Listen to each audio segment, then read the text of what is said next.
course, resilience is something that organisations have really, really got to focus on. Yeah. If we do have a second wave, organisations that have not built in resiliency are really going to struggle. The ones, if they've managed to cope with this wave, if something else happens, they've got to get rid of Excel spreadsheets, all the manual processes and stuff like that. They've got to get rid of all of that. And organisations that need to automate stuff, if you're looking at functions within businesses, the accounts payable functions, lots of those are still run on paper. The credit management, still a lot of those are still run on paper. Everybody's using Excel spreadsheets, they're using shared drives and stuff, but it's still not really good enough. Stuff's not documented. One of the issues with the Accounts Payable Association was that many of their members didn't have documented processes, and as a result, they've really struggled. So when people sort of say, "Oh, I can't get hold of the AP team, they're not paying us," from a credit control perspective, it's because they were really struggling. And this is what the AP Association said yesterday. A chap called Jamie Radford, he's the CEO of the AP Association, and he was talking about this, and it's very true. Resilience is a thing. 2008-9, organisations that were considered to be resilient, right, they were able to cope with that massive hit. They managed to increase their earnings by about 10%. Yeah, and this is a study that came out of PricewaterhouseCoopers, I think it was. The organisations that were not resilient lost earnings by 15%. Now, 50% loss of earnings is significant, but a 15% loss of earnings in the current climate is disastrous. Yeah, so if you're not resilient, the opportunity is being missed if you haven't started to do this kind of stuff. Now, what happened back in 2008-9 was that those companies that were resilient and had the earnings were then buying the companies that weren't, right? And as a result of that, some organisations literally just disappeared, closed down. They were taking out their competitors and merging them into their own organisations. But what some of those organisations didn't do was, because everything was then back on the up again relatively quickly, they failed to build resilience into their new structure. So they got this and the 2 or 3 companies they bought. They failed to build in resilience into that. So they didn't integrate it. And if you think about the worst integrated company that's gone bust lately, Carillion, right? It's a similar sort of thing to that. So they haven't integrated their business. As a result, they've got long, difficult, complicated supply chains. Nobody really fully understands how the business works. The cost is all built into it. And then as a result, when we have a situation like we have now, it just becomes too difficult to manage. Yeah. And from a resiliency perspective, the thing that we've seen for organisations, for example, in food manufacture, one of my best friends is in food manufacture. He works for a large baking company, very large baking company. It's not Allied, it's somebody else. It's a very big baking company. They're Scandinavian. And him and other organisations operate just in time. So when the buns come off the conveyor belt, the plastic bags arrive in a truck, literally at that moment, and then they packed and off they go. It reduces their working capital. They don't have to store loads of bags, and it's a nice smooth process. Now, of course, they, unlike other food manufacturers, get a lot of their ingredients from overseas. So with this just-in-time approach, we've had an awful lot of organisations whose supply chains have just collapsed. Yeah. Because the borders are closed. We can't get stuff from here. We can't ship it in from over there. Yeah. So that just-in-time approach has proved to be very difficult. Now, just-in-time was built so that organisations could help manage their cash flow and manage their working capital. Now, what it means is, now, to be resilient, you've got to have some stock. Yeah. Yeah. And also, you as an organisation, you can't have complicated supply chains. You can't get it from lots of different places. You've got to try and focus in on and simplify your supply chain. So it's going to be a very challenging time for organisations in many respects. But this resilience is the key thing now. Shareholders are going to be looking at resilience, and investors are going to be looking at resilience to say, well, to the CEO. So, what are you doing about that? And credit managers should be part of that discussion, because if they're not, then they're not going to get what they need, and the decision is going to be made for them.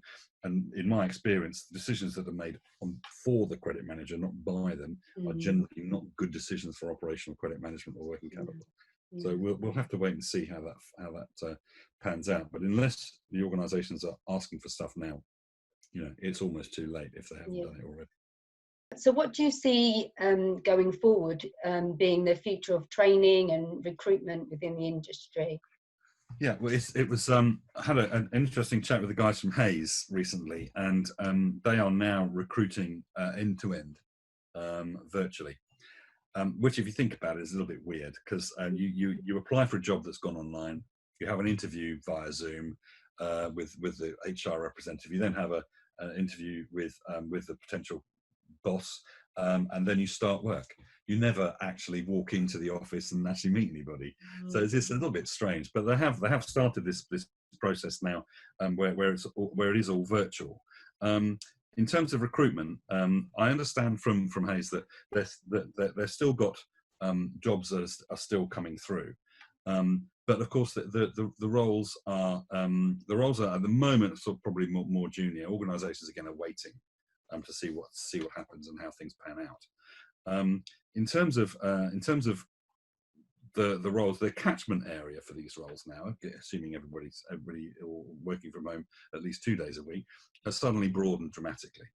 Okay. So if you're in an area where you don't have very many credit controllers, then suddenly it doesn't really matter anymore, because you can essentially get people from anywhere.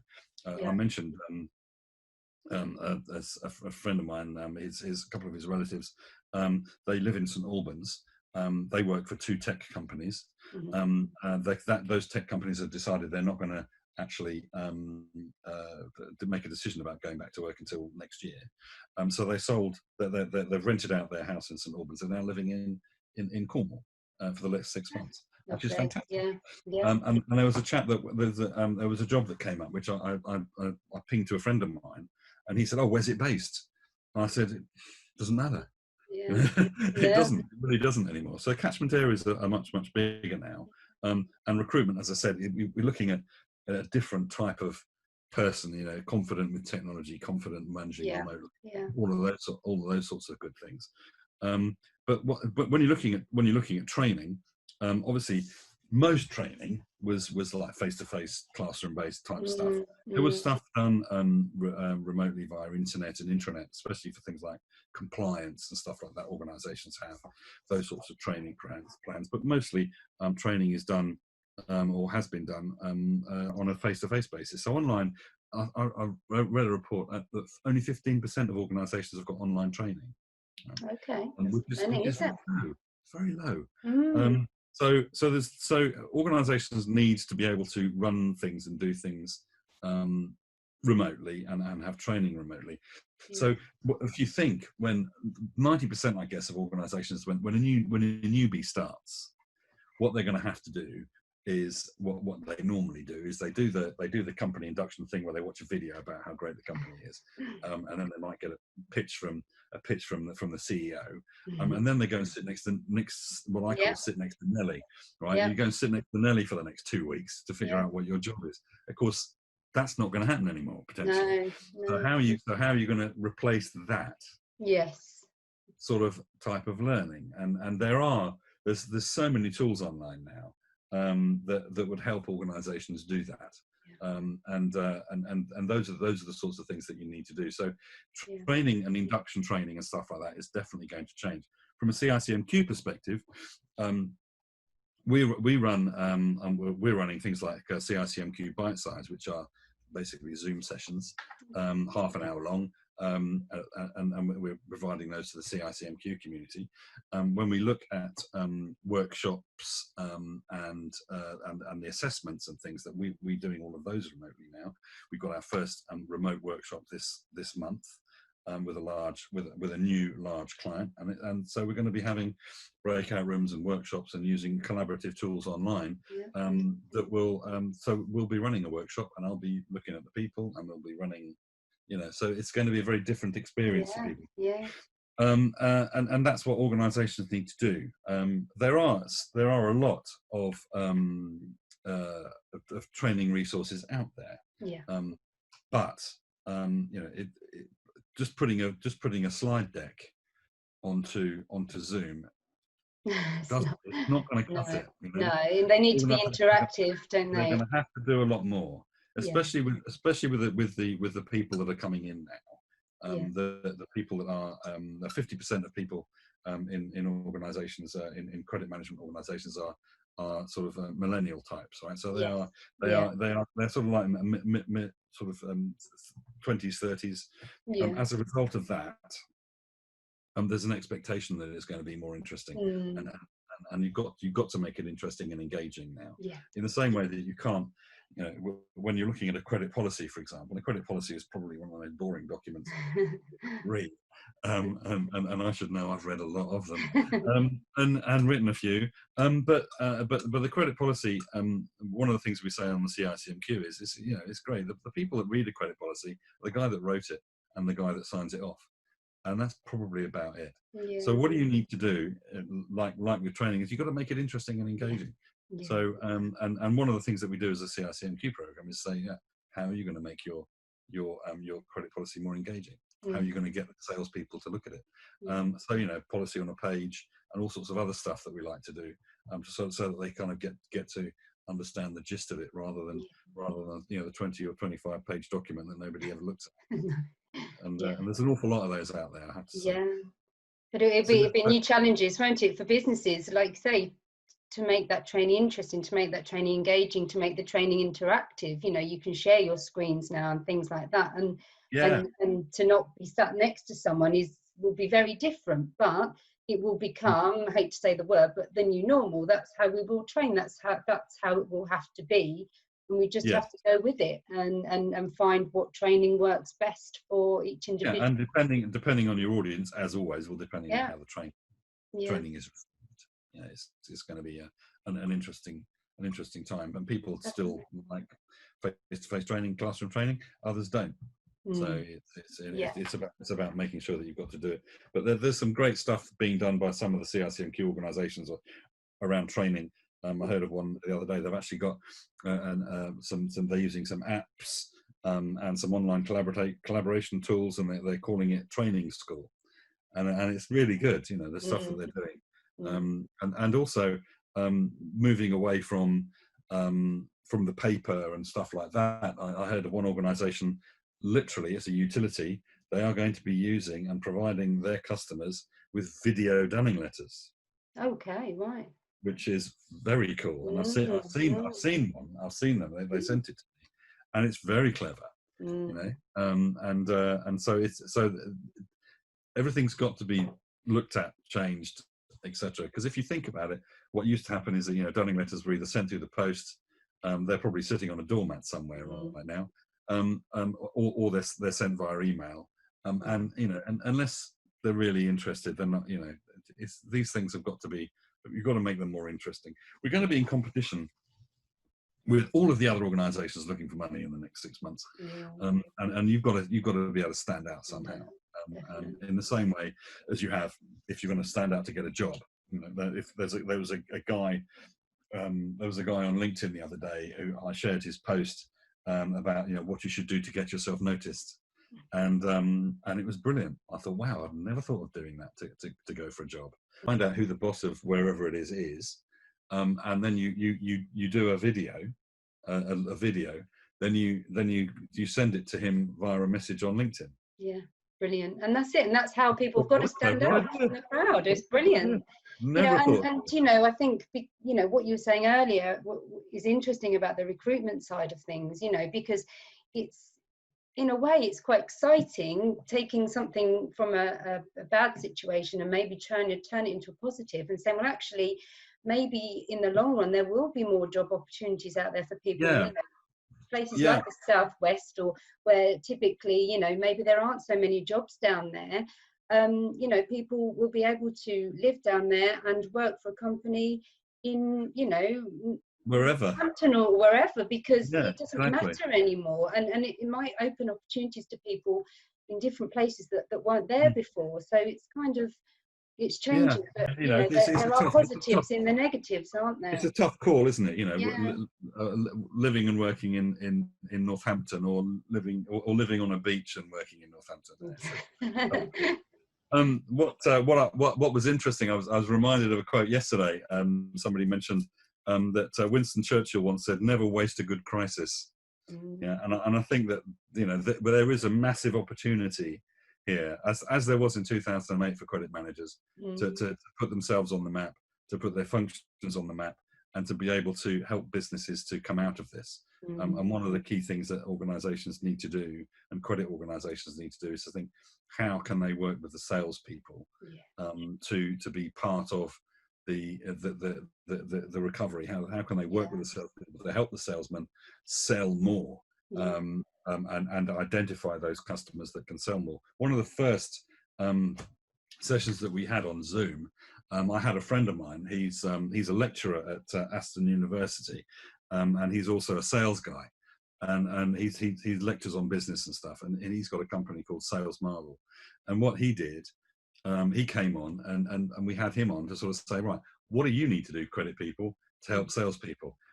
Ask this guy, because this guy knows. And so he did a whole thing about sales and what we need to do to help sales.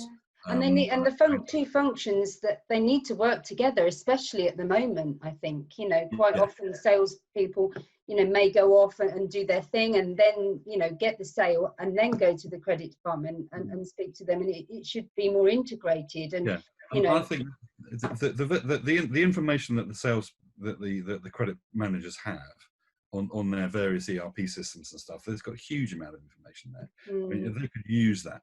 They can use that to actually sort of start to set the tone for the salespeople and identify customers that they should be talking to. You know, we all know, it's a high risk base. You know, we don't want to touch the high risk ones. They're going to be difficult and challenging, etc. But you know, the low risk customers, the ones that underutilized credit limits, for example. There was a great example from one organisation that was in waste management some years ago. They figured out all of the other companies that were on that particular route for the refuse collecting trucks. They credit checked them all, and because they were on a route, the truck was passing by their front door anyway. They credit checked them, and then they gave that to the salespeople and said, "Look, we've got a route going past these guys.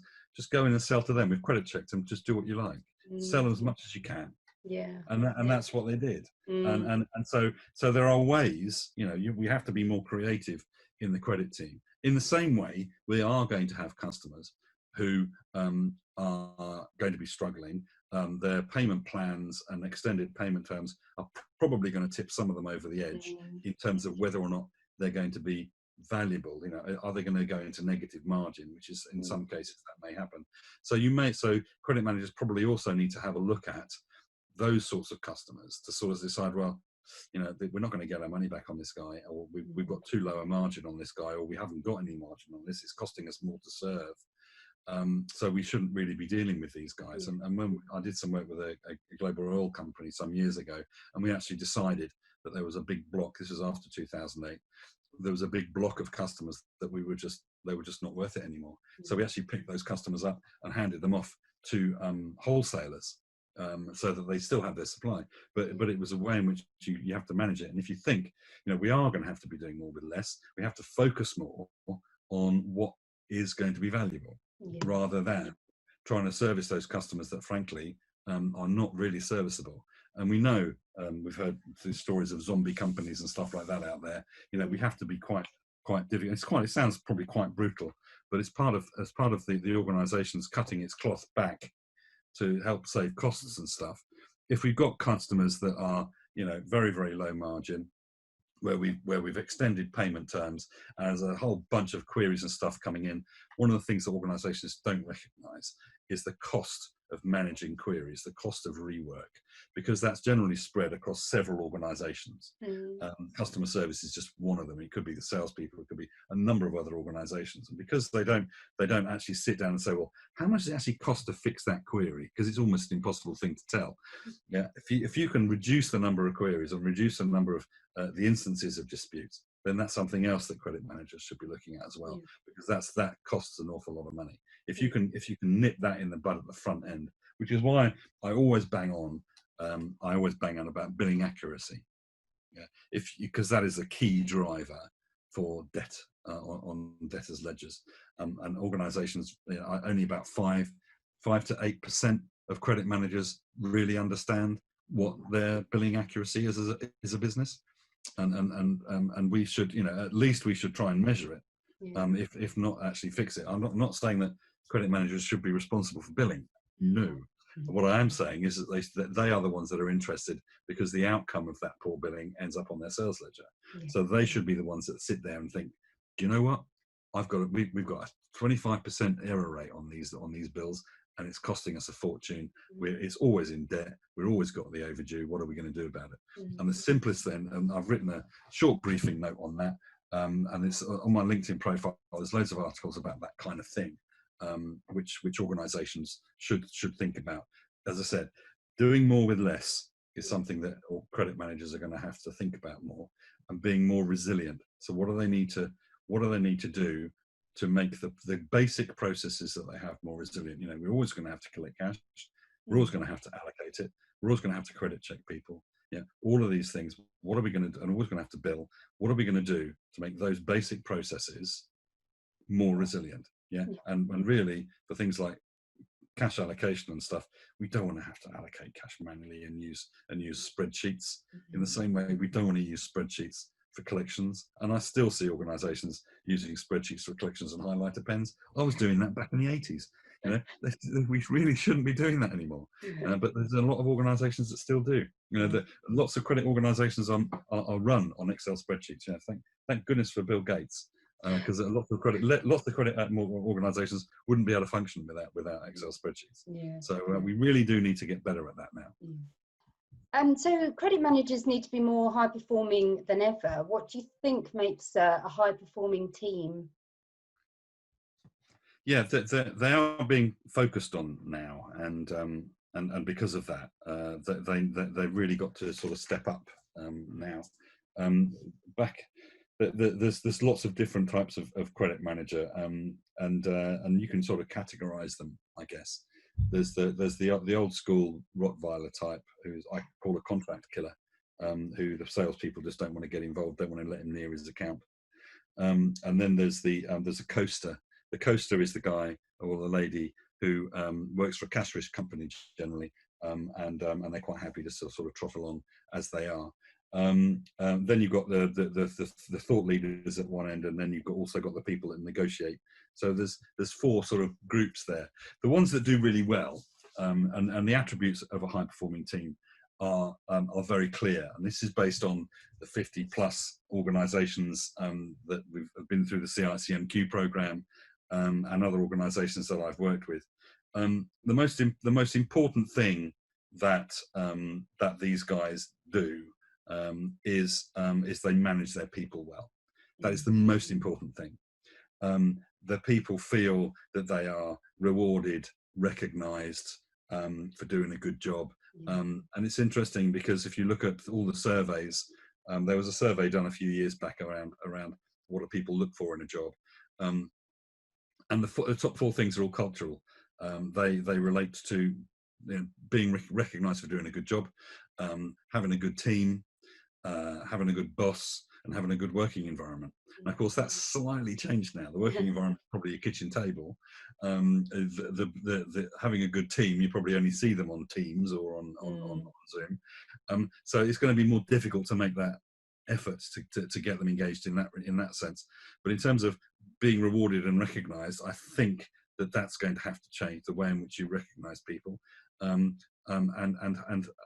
having a good boss is somebody that it's interesting. If you look at what bosses, the people that have performed well in this whole COVID crisis, if you look at the macro level, the people that have performed particularly well, like Jacinda Ardern, the Prime Minister from New Zealand, has been absolutely remarkable what she has done. At the same time as having a baby, so she has been remarkable, and she's been a benchmark really for for world leaders generally. And another one that's been good, generally speaking, has been Angela Merkel. She's been very good. But then you get the leaders that are the big I am, the hero leaders, the ones that they're fantastic. And we kind of know who we're talking about here. And those ones have not been so successful. So what's needed now is a more compassionate manager, somebody who's more empathetic, somebody who is working with the team and understands the pressures and the difficulties that they're under working from home with vulnerable relatives and kids and all the rest of it going on. I mean, who would have thought that, literally a few months ago, that managers would put up with a barking dog in the background of a conference call, or a kid jumping all over somebody. It's very different now. So being more sympathetic and empathetic, but that's one thing that the managers are going to have to really get a grip of, is how are we going to manage in this in the new way of working. So it's all about people. People has always been the number one. The second thing that organizations need to understand is the stakeholder management piece. We're not going to succeed as an organization, as a function, unless we have the backing of the senior leadership and also our peers and other people that we work with. And one of that group of peers in our customers' offices is the AP community. We need to understand better what they do and how they operate. And it's something that we saw yesterday. It is the difference, the other side of the same coin. But if you think about it, they are suffering just as much as we are. And us banging on the phone all the time is not helpful. So stakeholder management is going to be very important. And again, that's going to change. So we're going to have to think about how we can manage that better going forward. So, don't sit at the hot desk when you go to the office. Don't be invisible. Find a way in which you can actually meet these guys. So those are two. And the final thing is the common goal, the common purpose. And the leader is the one that sets the common purpose. And that common purpose needs to be understood, recognized by everybody in the team. A single direction. This is where we're going to go. The people who succeed are the ones that have the ability to get everybody pointed in the right direction. And that's certainly true of the military. And it's the way in which it's done is also very important. There's the command and control way of working doesn't really cut the mustard anymore. Not in the current climate and the way that organisations are likely to be coming out of this. What organisations are going to be looking for, and people are going to be looking for now, much more so, is going to be this is what we need to do, and the what is down to the manager, the how is down to the people. If you look at the way that the military works, and I use the military a lot because Kinetic Consulting have got a lot of military guys. They all come from Sandhurst at the top of the company, and they do lots of leadership training, both outbound and outward bound courses and stuff like that for senior leaders all around Europe. And one of the things that they say is that when a leader will say, "This is what we need to do," and then say, "Okay, guys, over to you." So the troops are the guys that figure it out. The actual where we're going to go and hit that mountain over there. And how they do it is down to the guys on the ground, not the officer, generally speaking. That's exactly what happened. That structure was used during the invasion of Europe from Germany. And there's a guy called General Volk. He was one of the key leaders there. And what happened was he said, "Okay, we're going to get across here as quickly as we possibly can. How you guys do it, it's entirely up to you," right? And that's essentially what happens. Same is very much true in the Falklands and other places as well, where the leaders are the ones that decide what, but the how is decided by the people. And that's how organisations need to change now more, to think about how do we engage with people at the ground level, because they're going to be working from home. They've got to be more interesting than just doing the banging away on the phone thing. They've got to find other things to help them do as well. So the three things: people, we're going to have to manage people differently. The command and control structures has got to go. So we've got to be a little bit more empathetic and compassionate with people, more people focused. The single managerial goal is important, but the stakeholders as well. All of these things are going to have to slightly change in the way that we do this going forward. And as I said, one of the key skills that managers need now is the ability to manage people remotely and to do that well. And those that can't, I don't think will be lasting very, very long. No. And so what do you think credit managers need to concentrate on now going forward? Well, good question. I think we need to engage with the business more. Yeah. We need to get their help. Salespeople have got more information that they could impart and help us with in the credit community. So we should be working with them, not only building a sales strategy, but also helping them to identify new customers. We should also be thinking about, right, when we're looking at debtors position, these guys have got a lot that they can help with. So as credit managers, we should be looking at league tables for debts and disputes and things like that, so that we can identify areas of the business which need help, and which we should highlight to sort of say, well, in that particular area, we've got problems with debt in that area or in this region, etc., etc. Now we know that the organisations are changing the way in which they look at risk. And as you would know, and the organisations are looking at risk not only from a financial perspective, but also a location perspective and also an industry perspective. Yeah, right now it's higher risk in Leicester than it is somewhere else, for example. So organisations need to think about the industries and stuff like that. So breaking it down into those sorts of categories will help organisations as well. So some sort of league table to help you understand it, and categorising customers slightly different. Working with the stakeholders is going to be critical, as we know, and not to be invisible, which is going to be a real danger for us in credit. And also this whole process resilience. You know, how do we make the processes that we've got more resilient going forward? How do we make collections more resilient? Collection of cash, allocation of cash, the way in which we manage disputes. Can we get more customer self-serve in there? Can we get more e-billing done? You know, we need to make it much more automatic. We know we're going to have to do more with less. So how are we going to be able to manage that? We can't just sort of say, okay, we're just not going to do that then. You know, we can't think like that. We've got to think a lot smarter in terms of the sorts of things that we can use to help us in collections, cash allocation, customer self-serve. There's some great stuff that's been used by some of the organisations we work with chatbots and things like that on disputes. So all of this kind of stuff is a sort of thing that we should be looking at, making sure that we are making our functions more resilient going forward. That's the most important thing, I think. Yeah, definitely. Fantastic, thank you. Brilliant answers there. So you've obviously just released this playbook, and that's obviously going on your LinkedIn pages, CICM pages as well. So if people want to find the full playbook, they can, and they can read that. How many have there been now? This is the third, isn't it? This is 3. Yes, we've done one at the end of April, one at the end of May, one at the end of June. The June one was a couple of days back, and we're going to be doing another one at the end of July. Fantastic. And then we'll see. We might do another one. It depends, you know. I'm not going to make any plans because the plans are not going to be, you know, they're only available or only useful until I get punched in the face. Exactly. There you go. Yeah, so I think that I think we'll see. I mean, the playbooks at the moment, people are interested in them, people are reading them, and people have said that have given feedback that they're useful and helpful. And so long as that happens, that's great. And I hope, you know, I hope that if we get you know, when we're able to look back at this, you know, that this might be some sort of a thing where you can sort of say, oh, all right, remember when that happened last time? Yeah, because one of the things that organisations are not good at, and we know this, they're not good at learning lessons.